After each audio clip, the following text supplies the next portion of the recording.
Nagugutom ka na ba? Tara, let's try breakfast sandwich a la Kay for any time of the day. So, lagay mo ng sliced butter. Kailangan mo malagyan ng butter yung area na lalagyan mo ng toast. Alis, ano kamay ko? So, lagay mo lang. Ayan, kailangan toasted yung outside. Ibig sabihin, yung yellowish part, yun lang yung nalagyan natin ng butter. Pero you can just move it around.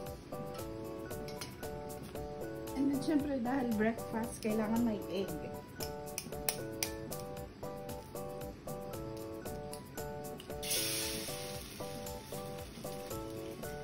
Don't forget to season with salt and pepper. Now, assemble lang natin yung ating breakfast sandwich.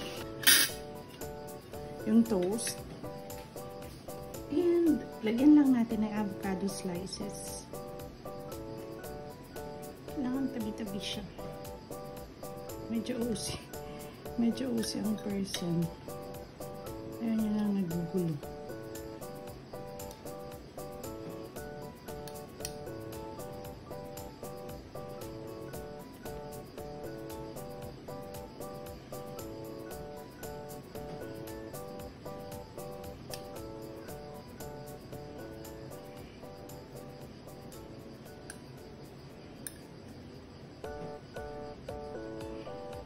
Ilagay na ang egg. This is our egg. So that's my breakfast dinner.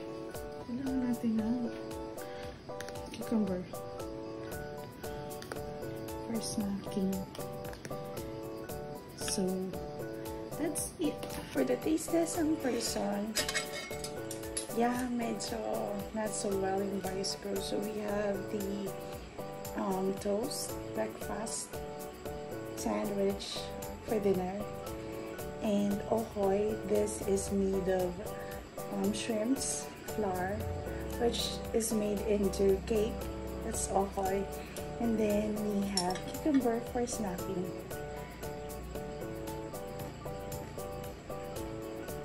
Favorite ko yung cucumber, kainin, and then carrot sticks sa salad kasi it gives that crisp.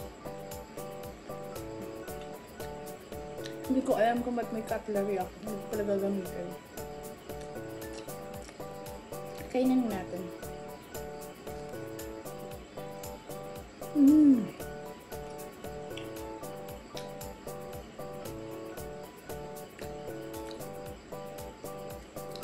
Ang sarap ng contrast ng toast plus a hint of a bit of butter and then yung sa pagka-buttery ng avocado.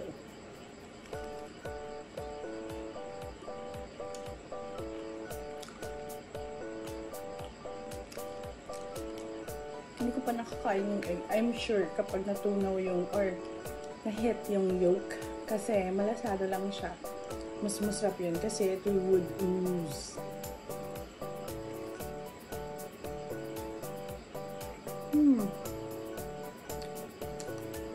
Hint of umami.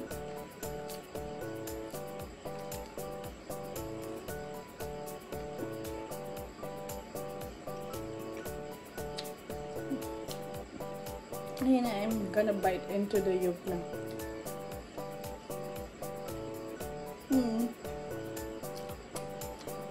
Look at it. Yeah.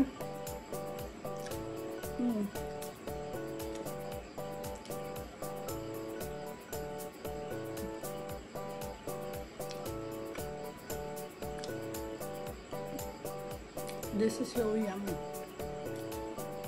Dessert. After ng 387 na students kanina,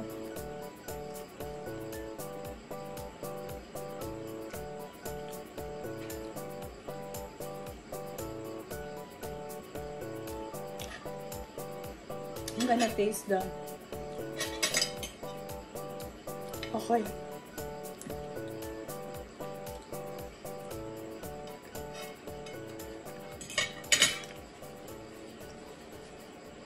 mas masarap. Is that okay that he misses?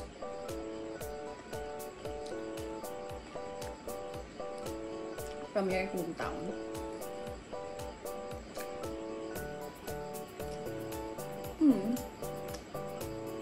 I'm so sorry, Coach. So I hope nag-enjoy kayo, guys. Nagutom. That will be all. Ta-ta! Ta-ta!